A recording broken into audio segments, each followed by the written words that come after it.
Shalom, selamat malam Bapak Ibu yang dikasihi oleh Tuhan. Hari ini kita bersyukur kita boleh bersama-sama kembali hadir di dalam IG Live pada malam hari ini. Mohon maaf, IG Live malam hari ini agak terlambat karena ada kendala di dalam kelistrikan di tempat ini. Nah, kita akan menunggu beberapa menit untuk memulai IG Live kita malam hari ini sembari menunggu jemaat-jemaat yang lain atau rekan-rekan kita yang juga akan bergabung di dalam IG Live pada hari ini. Sambil kita menunggu, izinkan saya menyapa beberapa orang saudara yang sudah bergabung. Selamat malam kepada Ibu Sulastri yang sudah bergabung. Selamat malam pada Ibu Popi yang sudah bergabung di malam hari ini. Semoga ibu-ibu berada di dalam kondisi yang baik dan sehat.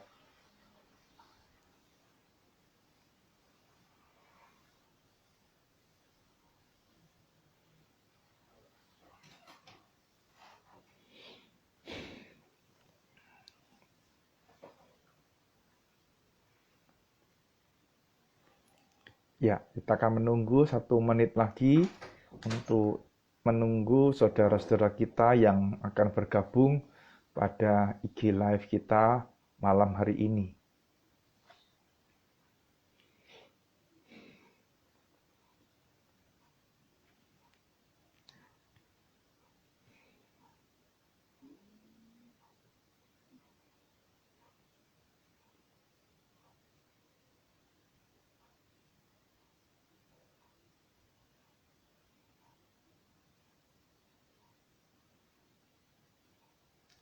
Oke, kita akan mulai IG Live kita pada malam hari ini. Mari kita bersatu di dalam doa. Bapa di dalam surga, kami sungguh bersyukur dan berterima kasih jikalau malam hari ini sekali lagi kami boleh berkumpul sekalipun secara online melalui platform IG Live. Tuhan, kami menyerahkan secara khusus waktu di mana kami bersama-sama akan belajar kebenaran firman Tuhan.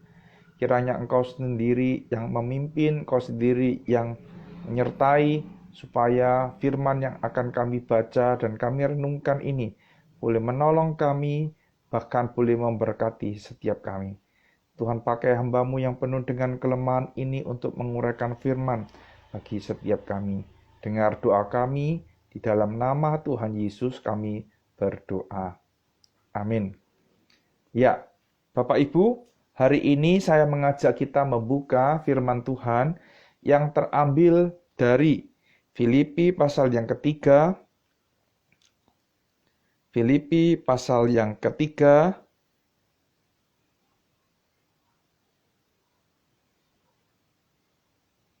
ayat yang ke-17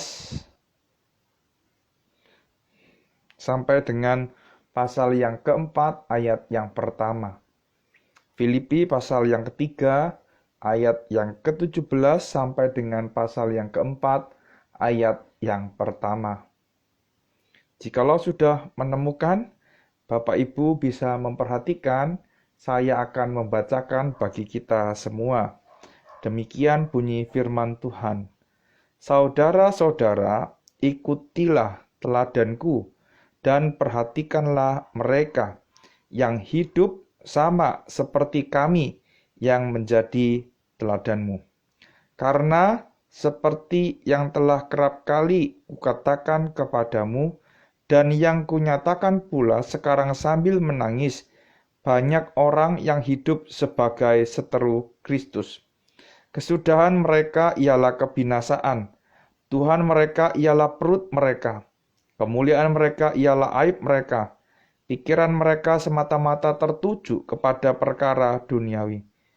Karena kewargaan kita adalah di dalam sorga, dan dari situ juga kita menantikan Tuhan Yesus Kristus sebagai juru selamat yang akan mengubah tubuh kita yang hina ini, sehingga serupa dengan tubuhnya mulia, menurut kuasanya yang dapat menaklukkan segala sesuatu kepada dirinya. Karena itu, saudara-saudara, yang kukasihi dan yang kurindukan, sukacitaku dan mahkotaku. Berdirilah juga dengan teguh dalam Tuhan, hai saudara-saudaraku yang kekasih. Amin. Sampai demikian jauh pembacaan firman Tuhan. Selamat dan berbahagia bagi setiap kita yang membaca, merenungkan, dan juga melakukan firman Tuhan dalam kehidupan kita sehari-hari. Bapak Ibu yang dikasihi oleh Tuhan, kita mungkin pernah mendengar ada sebuah perkataan yang mengatakan bahwa guru kencing berdiri, murid kencing berlari, betul ya? Perkataan ini mengandung sebuah pengertian bahwa guru ya, murid itu memiliki sesuatu yang lebih, apa yang diajarkan oleh gurunya bisa dikembangkan sedemikian rupa oleh muridnya. Tetapi Bapak Ibu, kalau kita melihat ya, guru ada di dalam perkataan yang lain yang mengatakan bahwa guru itu digugu dan ditiru. Nah, apanya yang ditiru? Nah, Bapak Ibu, kalau kita belajar mulai dari SD, SMP, dan SMA, kuliah, kita pasti mempunyai sosok pengajar yang mungkin kita banggakan, yang bahkan mungkin kita ikuti. Beberapa mahasiswa di Seminari Alkitab Asia Tenggara seringkali mengcopy paste cara berkhotbah, gaya bicara. Bukan hanya cara berkhotbah, gaya bicara, tetapi juga model dari dosen yang menjadi dosen favoritnya. Nah, Bapak Ibu, apakah salah ketika kita berusaha mengikuti apa yang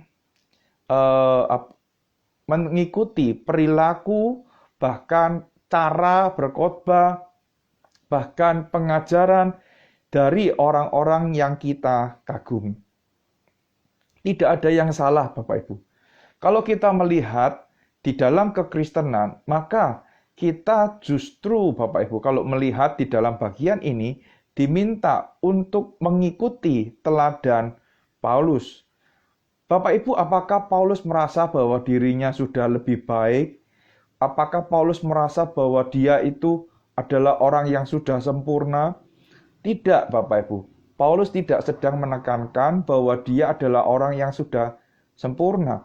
Paulus juga tidak sedang berbicara bahwa dirinya ini sudah baik. Tetapi Bapak Ibu, kalau kita melihat ya, teladan yang di sini dikatakan menunjuk kepada gaya hidup Paulus yang adalah seorang pelayan Tuhan. Bapak Ibu, kalau kita melihat Paulus di dalam surat Filipi ini sedang mengalami pemenjaraan. Paulus saat ini sedang ada di dalam penjara. Ya, kita tidak tahu di mana persisnya Paulus itu di penjara, tetapi ada yang mengatakan diduga Paulus di penjara itu di Roma.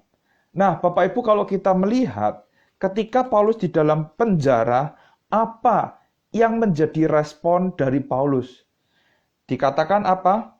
Bahwa aku mengendaki, saudara-saudara, supaya kamu tahu bahwa apa yang terjadi atasku ini justru menyebabkan kemajuan Injil. Sehingga telah jelas bagi seluruh istana dan semua orang lain bahwa aku dipenjarakan karena Kristus. Ini adalah sesuatu yang tidak umum, Bapak Ibu. Ketika orang berada di dalam penjara, orang biasanya berusaha untuk melakukan berbagai macam cara untuk mengeluarkan diri dari penjara. Tetapi, kenapa Paulus dengan tegas dan dengan berani mengatakan, ikutilah teladanku?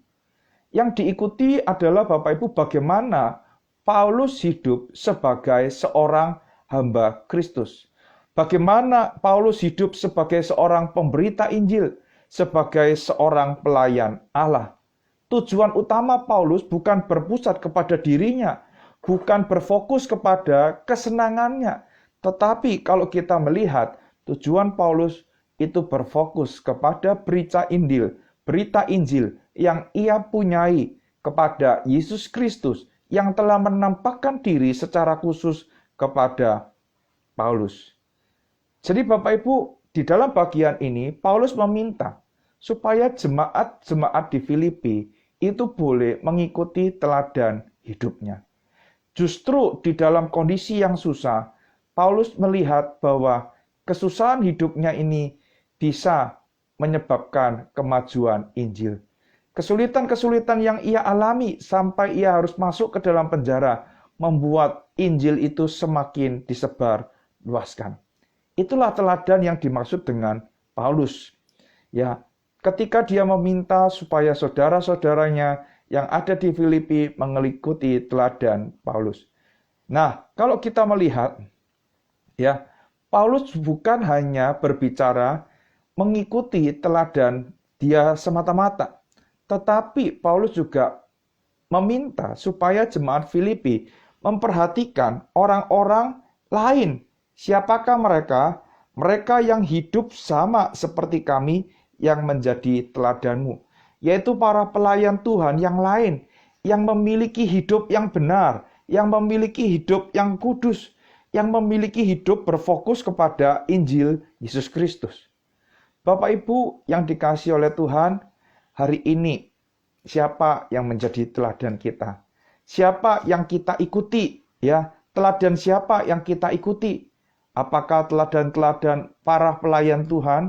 Apakah teladan dari para hamba Tuhan? Atau teladan dari artis-artis dunia yang mohon maaf ada beberapa yang hidupnya tidak karuan dan lain sebagainya. Siapakah yang kita ikuti? Nah, Bapak Ibu, sebagai seorang anak Tuhan, mari kita belajar mengikuti teladan dari orang-orang percaya. Sekalipun mereka hidupnya tidak sempurna, kita ambil, kita ikutin teladan mereka bagi pekerjaan Tuhan. Bagaimana mereka memikirkan pekerjaan Tuhan, bagaimana mereka menyangkal diri, bagaimana mereka memikul salib. Bapak Ibu yang dikasihi oleh Tuhan, itu yang pertama yang kita bisa pelajari, bahwa Paulus meminta supaya jemaat-jemaat ini mengikuti teladan dari Paulus. Dan yang paling penting Bapak Ibu, kita bukan hanya meneladani dari para pelayan-pelayan Tuhan yang setia, tetapi lebih dari itu, kita meneladani Tuhan kita, Yesus Kristus, yang di dalam segala sesuatunya, dia mengutamakan kehendak Bapa. Yang di dalam segala sesuatunya, dia tidak mementingkan kepentingan dirinya sendiri. Itulah teladan yang harus kita ikuti. Bahkan di dalam Filipi pasal yang kedua, Bapak Ibu ya, kalau kita melihat di situ dikatakan apa? Hendaklah dalam hidupmu bersama menaruh pikiran dan perasaan yang terdapat juga dalam Kristus Yesus, yang walaupun dalam rupa Allah tidak menganggap kesetaraan itu sebagai milik yang harus dipertahankan, melainkan telah mengosongkan dirinya sendiri dan mengambil rupa seorang hamba dan menjadi sama dengan manusia. Itulah teladan yang harus kita ikuti. Teladan dari juru selamat kita, teladan dari Yesus Kristus. Jadi Bapak Ibu, kita harus mengikuti teladan orang-orang percaya, orang-orang yang telah memberikan sumbangsi, orang-orang yang telah memberikan pikiran terhadap pekerjaan Tuhan, dan kita harus hidup di dalam teladan itu. Itu yang pertama. Lalu Bapak Ibu, kalau kita melihat di dalam ayat yang ke-18 dan ayat yang ke-20, kita melihat ada dua alasan yang diungkapkan oleh Paulus di dalam bagian ini, ya. Nah, Bapak Ibu, rupanya ada orang-orang di mana yang telah dilayani oleh Paulus itu telah menjadi seteru dari salib Kristus. Kita tidak tahu siapa golongan orang yang dimaksud oleh Paulus di dalam bagian ini. Tetapi Paulus dengan tegas mengatakan bahwa jangan kamu mengikuti teladan orang-orang yang menjadi seteru dari salib Kristus. Kenapa? Kita tidak boleh mengikuti teladan mereka. Karena apa? Kesudahan mereka adalah kebinasaan. Kesudahan mereka adalah kehancuran. Tuhan mereka bukan Yesus Kristus. Tuhan mereka adalah perut mereka. Kemuliaan mereka bukan menjadi kemuliaan, justru menjadi aib. Bahkan dikatakan apa? Pikiran mereka semata-mata tertuju kepada perkara-perkara duniawi. Bapak Ibu, kita diminta untuk berhati-hati.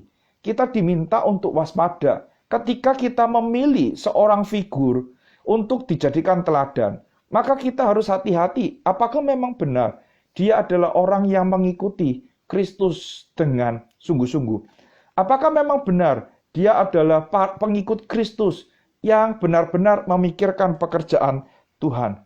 Karena seringkali kita dapati, Bapak Ibu, ada orang yang mengaku mengikut Kristus, tetapi yang menjadi Tuhan bukan Kristus. Dikatakan apa? Yang menjadi Tuhan adalah perut mereka sendiri. Mereka menjual Kristus dalam tanda petik untuk mendapatkan keuntungan bagi diri mereka sendiri. Nah, Bapak Ibu, dikatakan hal ini sepadan atau setara dengan apa yang dikatakan oleh Paulus di dalam pasal yang pertama ayat yang ke-15. Dikatakan demikian. Ada orang yang memberitakan Kristus karena dengki dan perselisihan, tetapi ada pula yang memberitakannya dengan maksud baik. Mereka ini memberitakan Kristus karena kasih, sebab mereka tahu bahwa aku ada di sini untuk membela Injil. Ayat 17. Tetapi yang lain karena kepentingan sendiri dan dengan maksud yang tidak ikhlas, sangkanya dengan demikian mereka memperberat bebanku dalam penjara.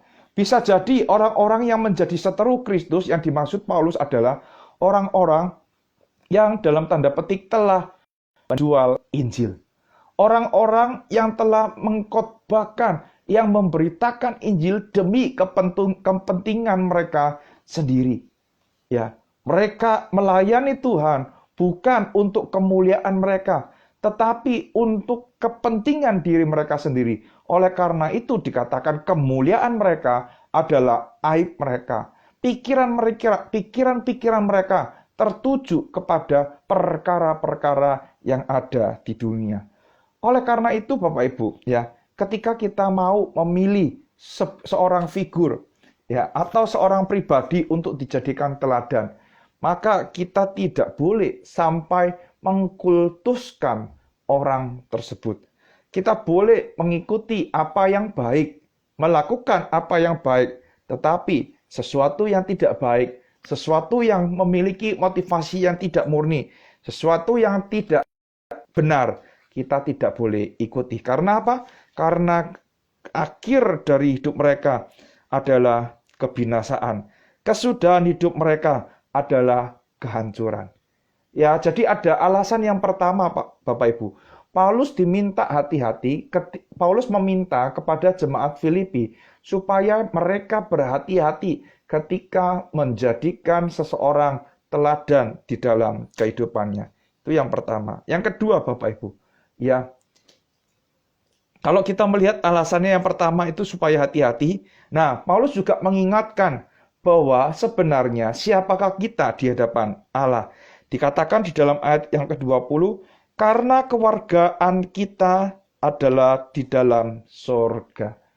Ingat Bapak Ibu, kita adalah orang-orang pilihan Kristus yang telah diselamatkan melalui kematian Kristus Yesus di atas kayu salib. Kewarganegaraan kita bukan kewarganegaraan dunia ini, tetapi kewarganegaraan kita adalah kewarganegaraan surgawi. Kita anggota tubuh Kristus, kita anggota keluarga kerajaan Allah. Dan di saat ini Bapak Ibu, kita sedang menantikan kedatangan Kristus yang kedua. Kita saat ini hidup di dalam tubuh yang lemah, tubuh yang hina, tubuh yang fana ini. Oleh karena itu Paulus mengingatkan penting menjadi, ya, memilih orang yang mengingatkan kita kembali bahwa kita ini bukan orang-orang dunia ini. Kita ini adalah anggota kerajaan Allah. Kita menantikan kedatangan Kristus yang kedua. Dan Kristus yang telah menyelamatkan kita itu juga yang akan mengubah tubuh kita yang hina ini menurut tubuhnya yang mulia. Bukankah itu sesuatu yang istimewa Bapak Ibu? Berarti Bapak Ibu, kalau kita belajar, teladan yang dimaksud di dalam bagian ini adalah milikilah pengharapan yang dimiliki oleh para pelayan-pelayan Tuhan. Jangan miliki pengharapan dari orang-orang duniawi yang mengharapkan bahwa oh ya kita bisa memperoleh banyak kekayaan. Tidak. Tetapi milikilah pengharapan yang sesuai dengan identitas kita sebagai kewargaan surga. Kita ini anak-anak Allah. Kita ini diutus oleh Tuhan di tengah-tengah dunia. Dan kita masih menantikan kedatangan Kristus yang kedua kali untuk mengubahkan tubuh kita yang hina, yang lemah, dan yang mulia ini di dalam kemuliaannya yang kekal. Nah Bapak Ibu, inilah teladan yang harus kita miliki secara khusus di masa-masa pandemi ini. Ya, kita tidak tahu kapan pandemi ini berakhir. Pandemi ini membuat kesulitan, ya pasti. Pandemi ini membuat kesulitan di berbagai macam bidang. Bidang ekonomi terpuruk, bidang kesehatan juga mengalami keterpurukan. Bidang sosial juga mengalami keterpurukan. Relasi kita dengan sesama kita menjadi tidak normal, menjadi tidak wajar. Kita tidak bisa bertemu tatap muka, kita tidak bisa bertemu langsung. Kalaupun kita bertemu, harus menjaga jarak, menggunakan protokol kesehatan supaya kita tidak terkena atau terpapar virus corona COVID-19. Justru itulah kita harus mengarahkan hati dan pikiran kita kepada pengharapan yang telah disediakan, yang telah dipercayai, yang telah dipegang oleh pelayan-pelayan Tuhan yang sempurna. Kalau kita belajar teladan dari Paulus, Bapak Ibu, ya, ketika Paulus mengalami ada duri di dalam dagingnya, Paulus meminta supaya Tuhan mencabut 3 kali, ya. Paulus meminta supaya Tuhan mencabut duri di dalam dagingnya itu sebanyak 3 kali. Tetapi apa yang menjadi jawaban Tuhan? Yang menjadi jawaban Tuhan adalah apa? Cukuplah kasih karuniaku. Justru di dalam kelemahanmu. Bapak Ibu, ini sesuatu yang tidak mudah. Orang yang tidak memiliki pemahaman teologi yang benar, dia tidak bisa menerima hal ini. Orang yang tidak memiliki pengharapan yang kokoh di dalam Kristus Yesus, pasti dia tidak akan bisa menerima bagian ini. Aku percaya Yesus karena aku ini ingin hidup lebih baik. Aku percaya Yesus karena apa? Karena aku ingin hidup lebih lancar, bukan malah lebih menderita. Ini malah dikasih duri di dalam daging, minta untuk dicabut tetapi tidak dicabut. Siapa yang mau ikut Yesus model seperti ini? Bapak Ibu, akan menjadi sangat mudah kalau Yesus diperkenalkan sebagai seorang penyembuh.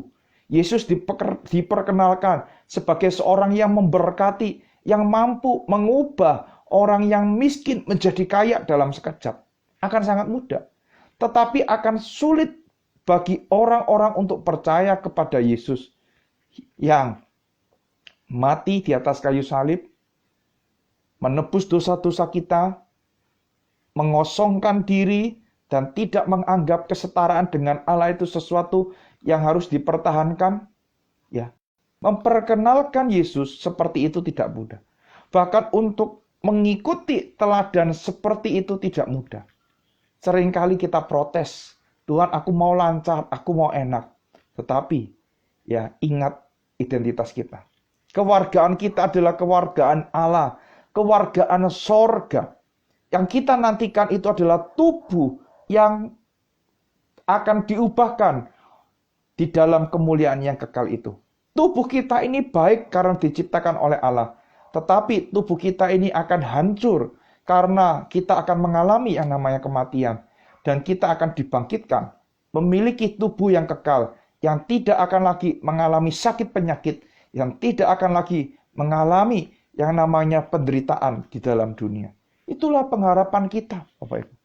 Jadi, kalau kita mau melihat teladan hidup dari orang lain, coba lihat, apakah memang hidupnya memiliki pengharapan yang kuat dan kokoh di dalam Injil. Karena itulah yang akan menguatkan hidup kita. Karena itulah yang akan menopang hidup kita secara khusus di masa-masa yang sulit ini. Karena itulah yang akan terus memberkati kita dan membuat kita bisa berdiri kokoh sampai pada akhirnya. Bapak Ibu yang dikasihi oleh Tuhan, di dalam pasal yang keempat, ayat yang pertama, Paulus mengatakan dengan demikian. Karena itu, ya, Paulus mengajak jemaat di Filipi. Sukacitaku dan mahkotaku. Ya. Apa itu? Yaitu tentang identitas kita. Kita ini adalah kewargaan sorga. Dan kita menantikan kedatangan Kristus yang kedua. Itu adalah sukacita kita. Dan itu adalah mahkota kita. Bukan hanya itu yang kita harapkan, tetapi itulah yang kita rindukan. Oleh karena itu, Paulus meminta kita sebagai anak-anak Tuhan, mari kita tetap berdiri kokoh. Sama seperti Paulus yang menang sampai akhirnya. Bahkan dia bisa mengatakan, aku telah mengakhiri pertandingan dengan baik. Pertandingan kita, saya tidak tahu sampai kapan harus berakhir. Bisa jadi waktunya cukup panjang. Tetapi, Bapak Ibu, bukan masalah panjang atau tidaknya. Tetapi, sudahkah kita menang sampai akhir ini? Sudahkah kita berdiri kokoh dan berdiri teguh di dalam Tuhan? Saya berdoa dan berharap Bapak Ibu yang mendengarkan PA melalui IG Live malam ini mempunyai pengharapan yang kuat dan kokoh, sehingga dengan pengharapan itu dapat berdiri teguh dan kokoh, sehingga kita dapat mengatakan seperti yang Paulus katakan, aku telah mengakhiri pertandingan ini dengan baik. Bapak Ibu yang dikasihi oleh Tuhan, itulah pengharapan saya sebagai seorang hamba Tuhan. Itulah pengharapan yang saya miliki. Itulah kerinduan yang saya miliki sebagai seorang hamba Tuhan. Bahwa Bapak Ibu yang mendengarkan firman Tuhan pada malam hari ini dapat terus berdiri teguh, dapat terus berdiri kokoh sampai kedatangan Kristus yang kedua atau maut telah menjemput kita. Amin Bapak Ibu. Kiranya Tuhan menolong dan memberkati setiap kita. Amin. Nah, Bapak Ibu, di dalam kesempatan ini saya juga ingin menyampaikan apabila ada Bapak Ibu yang mau bertanya, silakan Bapak Ibu menuliskannya di kolom pertanyaan yang ada tanda tanyanya itu.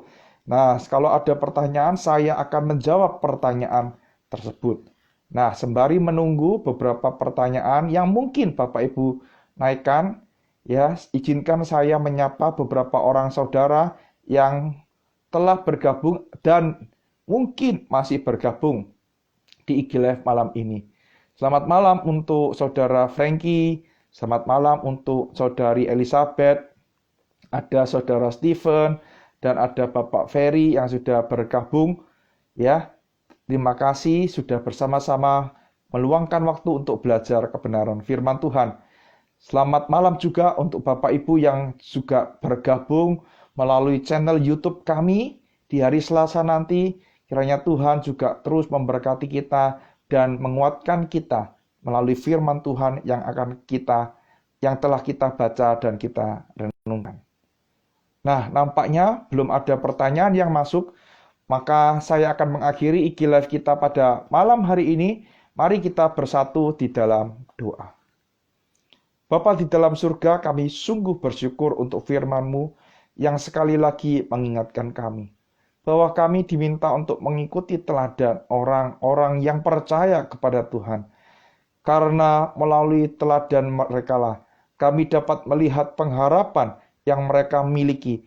Kami dapat melihat pemahaman teologi yang mereka percayai, sehingga mereka juga boleh mengakhiri hidup sebagai seorang pemenang dengan berdiri teguh dan kokoh.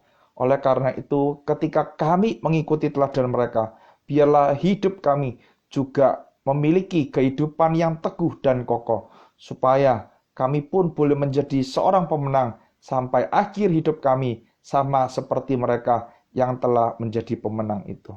Terima kasih ya Tuhan, tolong kami, pimpin kami, sertai kami, secara khusus di masa-masa yang sulit ini, supaya kami boleh terus memiliki pengharapan yang kuat dan kokoh, dan kami boleh terus beriman teguh, berdiri teguh di atas firman Tuhan yang telah kami miliki. Dengar doa kami, dalam nama Tuhan Yesus kami berdoa. Amin. Terima kasih untuk Bapak Ibu yang sudah bergabung di dalam IG Live pada malam hari ini. Selamat malam, sampai berjumpa minggu depan, dan Tuhan Yesus memberkati.